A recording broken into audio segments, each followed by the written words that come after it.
নমস্কার, নিউজ 18 বাংলার ডিজিটাল পেজে আপনাদেরকে স্বাগত। আপনাদের সঙ্গে রয়েছে আমি আবির। এই মুহূর্তের অন্যতম বড় খবর বলা চলে, এই মুহূর্তের অন্যতম বড় খবর, একদমই ঠিক শুনছেন, রাজ্য সরকারের তরফ থেকে অবশেষে যে সিএজি রিপোর্ট, সেই সিএজি রিপোর্ট প্রকাশ করার সিদ্ধান্ত নিয়ে নেওয়া হলো। চলতি সপ্তাহেই, চলতি অধিবেশনেই আগামী 25 তারিখ রাজ্য বিধানসভাতে সিএজি রিপোর্ট প্রকাশ হতে চলেছে। কিছুক্ষণ আগেই রাজ্যের মুখ্যমন্ত্রী শুভেন্দু অধিকারী রাজ্য বিধানসভার অভ্যন্তরে বিবৃতি দিয়ে জানিয়ে দিয়েছেন যে সিএজি রিপোর্ট প্রকাশ করা হচ্ছে। আপনারা অনেকেই জানেন যে আমরা গত 23শে জুন নিউজ 18 বাংলায় প্রথম খবর সম্প্রচার করেছিলাম এবং আমরা আপনাদেরকে জানিয়েছিলাম যে সিএজি রিপোর্ট প্রকাশ করা হবে এবং এই সিএজি রিপোর্ট প্রকাশ করার বিষয়ে ইতিমধ্যেই রাজ্য সরকারের তরফ থেকে বিভিন্ন দফতরগুলি কেন্দ্রিক কন্ট্রোলার অ্যান্ড অডিটর জেনারেলের তরফ থেকে যে সমস্ত তথ্য সমৃদ্ধ তৈরি করা হয়েছিল তার বিস্তারিত বিষয় তারা সংগ্রহ করেছেন এবং তারা বলছেন যে এই সিএজি রিপোর্ট যদি প্রকাশ করা হয় তাহলে দুর্নীতি সংক্রান্ত বিষয়ে একটা আঁচ অবশ্যই পাওয়া যাবে এবং সে কারণেই তারা বলছেন যে অত্যন্ত দ্রুত এই সিএজি রিপোর্টকে তারা প্রকাশ করতে হবে।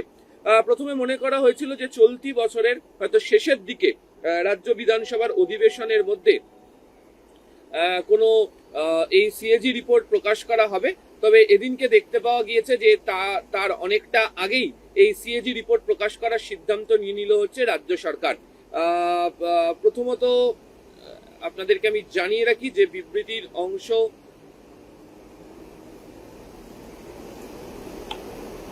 ইতিমধ্যেই যে বিবৃতির অংশ আপনাদেরকে বলি, সেখানে মুখ্যমন্ত্রী তিনি উল্লেখ করলেন যে সিএজি রিপোর্ট পেশ করা এবং আলোচনা করার সুযোগ ছিল, কিন্তু তা হয়নি। লোকায়ুক্ত রিপোর্ট পেশ করা হয়নি।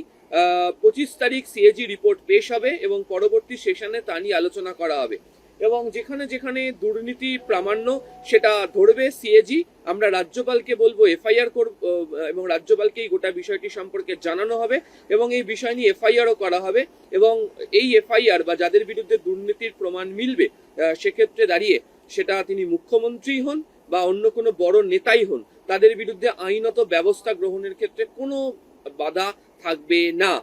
অন্যদিকে এদিনকে উল্লেখ করা হয়েছে যে আমফান নিয়ে বড় দুর্নীতির ঘটনা।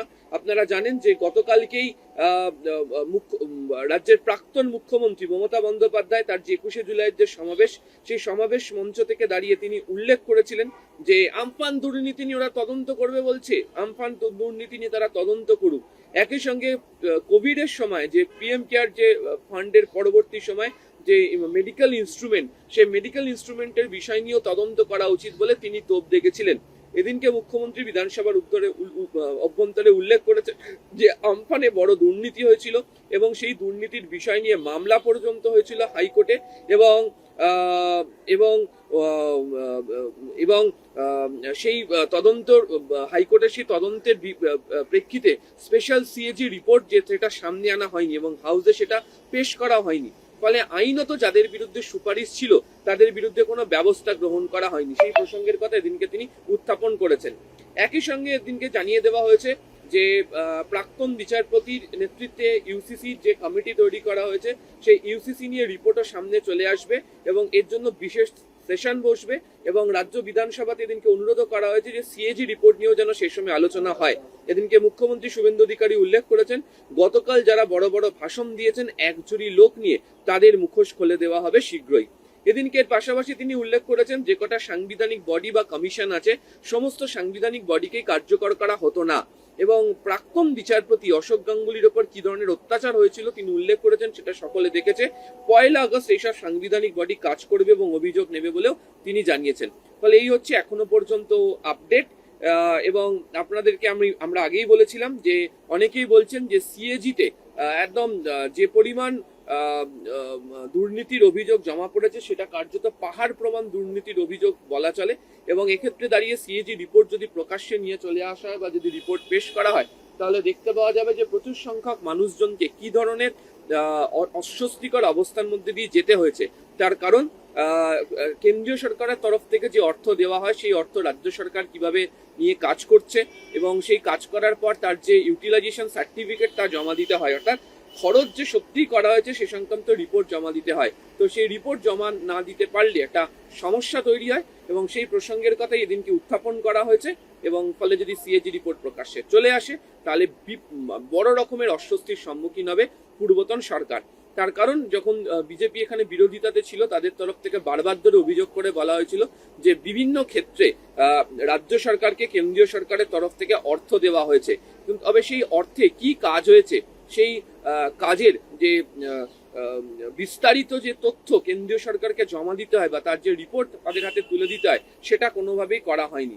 এবং সেটা না করার কারণে বহু জায়গাতে একটা ধোঁয়াশা তৈরি হয় এবং সত্যি রাজ্য সরকার কেন্দ্রীয় সরকারের অর্থ নিয়ে কাজ করেছে নাকি সেই অর্থকে অন্যভাবে ব্যবহার করা হয়েছে তার কোনো হদিশ পাওয়া যায়নি। ফলে এটা একটা তারা মনে করছিলেন যে তদন্তের সম্মুখীন। এর আগে 2024 সালেও রাজভবনের তরফ থেকে উল্লেখ করা হয়েছিল যে রাজ্য সরকারের তরফ থেকে সিএজি রিপোর্ট প্রকাশ করা হচ্ছে না, হাউসের মধ্যে অর্থাৎ বিধানসভার অভ্যন্তরে তা নিয়ে আলোচনা করা হচ্ছে না। এবং এখন যেহেতু হাউসের অধিবেশন চলছে, হাউস চলছে, ফলে আগামী 25 তারিখ এই সিএজি রিপোর্ট প্রকাশ হতে চলেছে। আজকে বিধানসভার অভ্যন্তরে দাঁড়িয়ে সে সংক্রান্ত ঘোষণা সারলেন রাজ্যের মুখ্যমন্ত্রী শুভেন্দু অধিকারী। আর অন্যান্য আপডেটের জন্য নজর রাখুন নিউজ 18 বাংলা ডিজিটাল পেজ। আপাতত ধন্যবাদ।